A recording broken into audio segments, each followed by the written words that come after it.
UEFA champions লিগের রোমাঞ্চকর এক রাত উপভোগ করেছে ফুটবল ভক্তরা, যেখানে একসাথে মাঠে নেমেছে PSG, Manchester City, Inter Milan, Arsenal ও অ্যাটলেটিকো মাদ্রিদের মতো জায়ান্ট দলগুলো। ইউসিএল এর গ্রুপ পর্বের ম্যাচে ফরাসি জায়ান্টরা এদিন মুখোমুখি হয়েছে বায়ার লেভারকুজেনের। বায়ার লেভারকুজেনকে নিয়ে এদিন রীতিমতো ছেলে খেলা করেছে পিএসজি। লেভারকুজেনের বিপক্ষে এদিন 7-2 গোলের জয় পেয়েছে লুইস এনরিকের দল। দলের হয়ে এদিন জোড়া গোল করেন দিজিয়ের দুও। এছাড়াও পাঁচও খাভারেজখেলিয়া, নুনো মেন্ডেস, ওসমান দেমবেলে ও বিথিনা প্রত্যেকে পেয়েছেন একটি করে গোলের দেখা। অন্য ম্যাচে ইন্টার মিলানও পেয়েছে বড় জয়ের দেখা। ইউনিয়ন সেন্ট গিললয়েসের বিপক্ষে 4-0 গোলের বিশাল জয় পেয়েছে Italian জায়ান্টরা।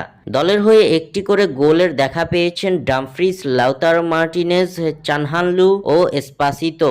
English giant Manchester city এদিন লড়েছিল ভিয়ারিয়ালের বিপক্ষে। 63% বল দখলে রেখে ভিয়ারিয়ালের জালে 11টি শট নিয়েছে ম্যান সিটি, যার 7টি শটই ছিল লক্ষ্য বরাবর। ম্যাচের প্রথমার্ধেই 2 গোলের দেখা পেয়ে যায় সিটি। সিটির হয়ে জালের দেখা পান আর্লিং হল্যান্ড ও বার্নার্দো সিলভা। শেষ পর্যন্ত 2-0 গোলের জয়ে মাঠ ছাড়ে ম্যানচেস্টার সিটি। অন্য এক বিগ ম্যাচে মুখোমুখি হয়েছিল আর্সেনাল ও অ্যাটলেটিকো মাদ্রিদ। হুলিয়ান আলভারেজের অ্যাটলেটিকো মাদ্রিদকে এক প্রকার নাস্তানাবুদ করেছে আর্সেনাল। প্রথমার্ধ গোলশূন্য ড্র দিয়ে শেষ হলেও দ্বিতীয়ার্ধে অ্যাটলেটিকোর জালে গুনে গুনে 4 গোল দিয়েছে আর্সেনাল। 57তম মিনিটে 1 গোল হজম করার পর 6 মিনিটের ব্যবধানে আরো 3 গোল হজম করে ডিয়াগো সিমিওনের দল। অ্যাটলেটিকো মাদ্রিদের বিপক্ষে এক প্রকার একক আধিপত্য বিস্তার করেই জিতেছে আর্সেনাল। এদিন আর্সেনালের জালে শুধুমাত্র একটি শট লক্ষ্যে রাখতে পেরেছে হুলিয়ান আলভারেজরা। আর্সেনালের হয়ে জোড়া গোলের দেখা পেয়েছেন জাইরোস্কের ও 2